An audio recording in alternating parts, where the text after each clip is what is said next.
यह लड़का एक खतरनाक सुपर पावर के साथ पैदा हुआ था। उसकी ताकत इतनी डरावनी थी कि वह सिर्फ दिमाग से धातु को कंट्रोल कर सकता था। एक दिन वह एक सैन्य अधिकारी के सामने अपनी ताकत दिखाता है और भारी भरकम लोहे की घंटी को मोड़कर छोटा सा खिलौना बना देता है। लेकिन अधिकारी खुश नहीं होता। वह मेज पर पड़ा एक सिक्का दिखाकर कहता है कि अगर लड़का उसे अपनी तरफ नहीं खींच पाया तो उसकी माँ को मार दिया जाएगा। डर के मारे लड़का पूरी कोशिश करता है, लेकिन सिक्का हिलता तक नहीं। अगले ही पल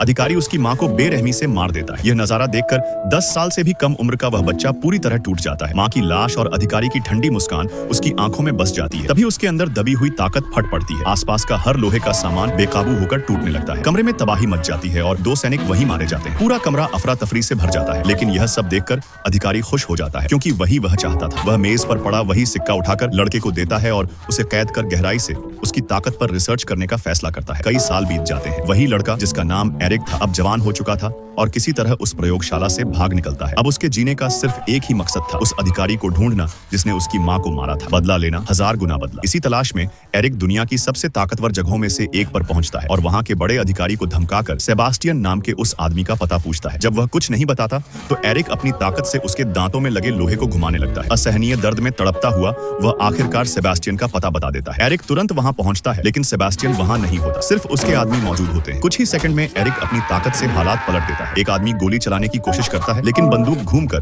उसके ही साथी को मार देती है। 1 मिनट से भी कम समय में एरिक उन सभी लोगों को खत्म कर देता है जिन्होंने कभी उस पर प्रयोग किए थे। अब सिर्फ सेबास्टियन बचा था, लेकिन एरिक को यह अंदाजा नहीं था कि सेबास्टियन अब उससे भी ज्यादा ताकतवर बन चुका है। वह किसी भी धमाके की ऊर्जा को अपने अंदर सोख सकता था। उसी ऊर्जा से अपनी उम्र बढ़ा सकता था और फिर उसे कई गुना ताकत से वापस छोड़ सकता था। जो भी उसे मारने आता वही खुद मारा जाता। फिर भी एरिक पीछे नहीं हटता। प्रोफेसर की मदद से वह अपनी ताकत को और निखारता है। सैकड़ों मीटर दूर घूम रहे सैटेलाइट को अपनी तरफ खींच लेता है और समंदर में छिपी सेबास्टियन की पनडुब्बी को हवा में उठाकर जमीन पर पटक देता है। यह सब देखकर सैनिक सन्न रह जाते हैं।